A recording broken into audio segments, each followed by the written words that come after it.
"I'm sorry, ma'am. There's nothing left to withdraw." The banker's voice didn't sound real. Her words bounced around my skull like static. I stared at the screen she turned toward me. $0.14. That was it. The account that held our savings, emergency fund, my inheritance, everything was wiped clean overnight. I felt heat rush up my neck, then a cold wave of disbelief that made my fingers go numb. I opened the banking app myself because surely this had to be some system glitch. But no, 9 transfers over the past 48 hours, every one of them to an account under his name. And at the bottom of the list, the line that made my lungs feel too small, transfer authorized by joint account holder. Except I didn't sign anything. I didn't approve anything. I didn't even know he had access without me. I don't remember walking out of the bank. I don't remember sitting down in the car. But I remember shaking so hard I dropped my phone. And I remember one single thought drowning everything else. He took everything on purpose. My name is Natalie Ward. And 3 days ago, I thought my biggest problem was choosing paint colors for our kitchen.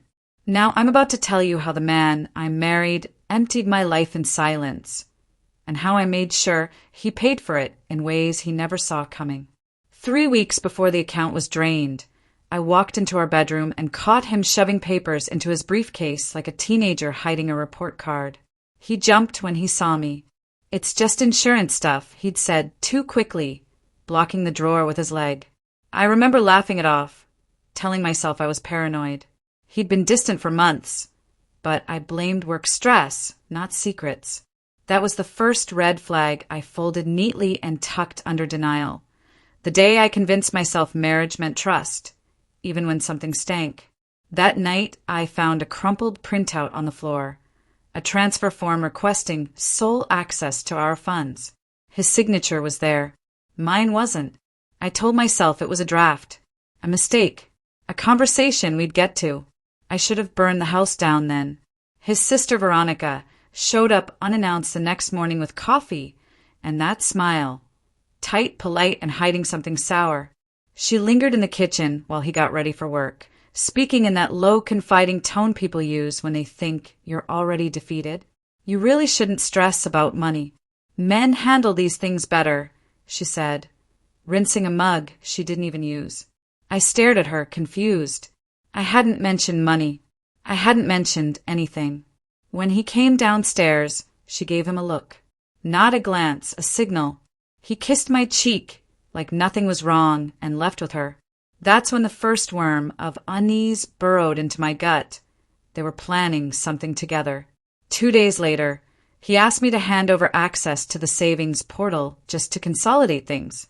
His tone was casual, harmless, like he was asking me to pass the salt. I hesitated and he noticed. "You don't trust me," he said, acting wounded. After everything, I felt guilty for even pausing. I'd been raised to keep peace, not question motives. So I gave him the password. He kissed my forehead like he was proud of me. That night, he moved our emergency fund into the joint account without telling me. I saw the transfer alert, but assumed it was some internal shuffle. But now, sitting in my car with 14 cents to my name, that memory replayed like a confession I'd been too naive to hear. It was a Thursday night when I heard him in the garage, phone pressed to his ear, voice sharp and hushed. "No, she won't see it coming. Once it's done, we file. I just need the timing right." My blood iced. I stepped closer, but the door creaked and he went silent. By the time he came back inside, he was smiling, holding a bag of takeout like nothing happened. "Late meeting call," he said, kissing my cheek. The smell of gasoline and dishonesty clung to him. I told myself I misunderstood. I told myself not to be dramatic. I didn't know yet that the she was me and that we included half his family. His mother, Lucille, never liked me, but she used to hide it behind forced smiles and lemon-sweet compliments.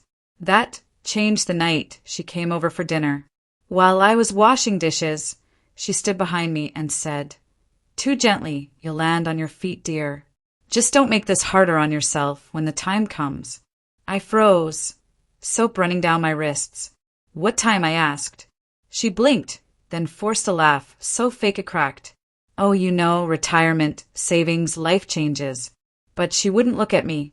And suddenly the air smelled like warning.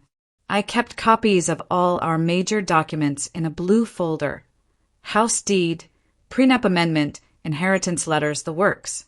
I didn't check it often until that night. I don't know why I opened it. Instinct, maybe. But the one document that protected my inheritance? Gone. I searched the drawer twice, then the closet, then the filing cabinet. Nothing. My name didn't feel like mine anymore. I asked him where it went. He shrugged.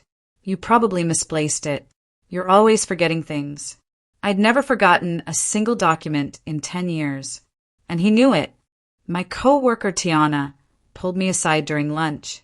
She'd seen him at a restaurant across town, sitting in a booth with his cousin, the lawyer, and Veronica. No menus, just folders and hushed voices. They looked nervous when they saw me, she said, like they didn't want to be recognized. I laughed it off, pretending it was about the house refinance he mentioned weeks ago. But Tiana gave me a look, the kind people give before saying I told you, so at a funeral. I brushed it aside. I wish I hadn't. He tripped on the back step carrying his briefcase, and when it popped open, papers scattered across the concrete. He cursed and scrambled to gather them before I could help. But one sheet fluttered toward me, an account authorization form with my name typed next to his, but no signature from me. When I reached for it, he yanked it away like I'd grabbed a burning match. Confidential work stuff, he snapped. Don't start. Start? I should have ended it right there. He came to bed late, smelling like cheap whiskey and his brother's aftershave. I'm thinking about moving some money around, he muttered into the pillow. You trust me with the savings, right? I went still. He wasn't asking, he was fishing, measuring my reaction, seeing if I'd resist.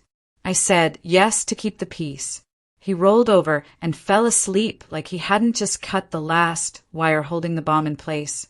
That's when I decided to stop pretending I didn't see the fire. His cousin's car was in our driveway before the sun was up. They sat in the living room with a folder open between them, speaking low but urgent. When I walked in, both went silent. We're reviewing insurance claims, his cousin said, closing the folder too fast. I caught 3 words before it snapped shut. Marital assets, transfer, dissolution. I made coffee in silence, realizing they'd stopped hiding because they didn't think I was a threat. He thought I'd gone upstairs, but I was standing in the hallway when he called Veronica. Once the funds are out, she can't contest anything. Just don't let her fight it. She'll crumble. My knees nearly gave out. Crumble? I wanted to scream. Instead, I bit my tongue so hard I tasted blood. I walked back into the room, and he ended the call like nothing happened. That's when love died and strategy was born. I didn't confront him. I didn't cry. I booked a consultation with an attorney he'd never met, a woman recommended by a friend he never liked. I brought what little proof I had. The missing document, the transfer alert, the overheard call. She didn't blink. You don't need to warn him, she said. You need to let him keep thinking you're powerless. I walked out steadier than I'd felt in months. He reused passwords like a child reusing crayons. The night he showered, I opened his email using the same login he used for Netflix 5 years ago. What I found made my skin crawl. Drafts of filed paperwork, fake justifications for the transfer, and an email to his mother titled, "She'll have nothing to fight with." Wrong. I forwarded everything to a secure folder my lawyer set up that morning. He booked us dinner for our anniversary, candlelight, flowers, champagne. I almost laughed. Halfway through dessert, he held my hand and said, "Let me take financial stress off your plate from now on." I smiled like I still believed him. Meanwhile, my lawyer was filing a quiet motion behind his back. I let him think he was winning. At 2:13 in the morning, while he slept beside me, my phone buzzed, transaction alerts, one after another. Every penny from our joint account vanished into his solo account. He rolled over and sighed in his sleep like a man who'd locked a door behind him. I didn't wake him. I screen recorded everything. The morning after, I went to the bank, pretending I didn't know. I asked to withdraw funds. They told me the truth. I didn't cry. I didn't yell. I asked for the full transfer log with timestamps and account destinations. They printed it without blinking. When I got to the car, that's when the shaking started, not from fear, but fury, so clean it felt medicinal. He called me at noon, acting distracted. I might be late tonight. Big day, stealing my life. I played dumb. Everything okay? He chuckled. Everything's about to be. I hung up, forwarded his words to my lawyer, and met her an hour later with the bank records. My lawyer filed an emergency injunction to freeze his accounts before he could move the money again. Since he'd taken marital and non-marital assets, without consent, the judge signed in under 4 hours. By evening, his accounts were locked tighter than his conscience. I still hadn't said a word to him. I was in the garage when his mother called him. Did she find out yet? She asked on speaker. He laughed, confident and stupid. By the time she does, it'll be over. I recorded it. He didn't know that in 24 hours, he'd be the one getting blindsided. I didn't run. I didn't hide. I gathered birth certificates, tax files, digital backups, and left them with a friend. He came home smiling, kissed my cheek, and poured himself a drink like he was already free of me. I let him toast his own funeral. At 7:42 in the morning, he tried to pay for gas. Declined. Tried again. Declined. Then his phone rang. His bank, alerting him to the freeze. He stormed into the house while died. Something's wrong with my accounts. I looked up for my coffee. Is it? The color drained from his face. My lawyer sent his employer the court documents because he'd used company resources to facilitate the theft, and his cousin had emailed him at work. HR launched an immediate ethics investigation. He was escorted out of the building by lunchtime. His mother called me, shrieking that I'd ruined him. I didn't bother replying. He thought he'd file for divorce after draining the account. Instead, I served him papers first, with evidence that he'd committed financial abuse, forgery, and marital theft. He begged to talk.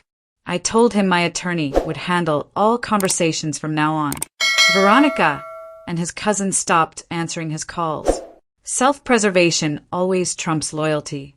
The judge granted me the house, the remainder of the frozen funds, and full financial restitution, on top of spousal support, since he'd sabotaged our finances. His credit tanked. His reputation imploded. His family turned on him the moment he became useless. I didn't scream. I didn't gloat. I rebuilt, quietly, steadily, beautifully. He took everything he could. So I cost him everything he planned to have. This is not just revenge. This is justice being served.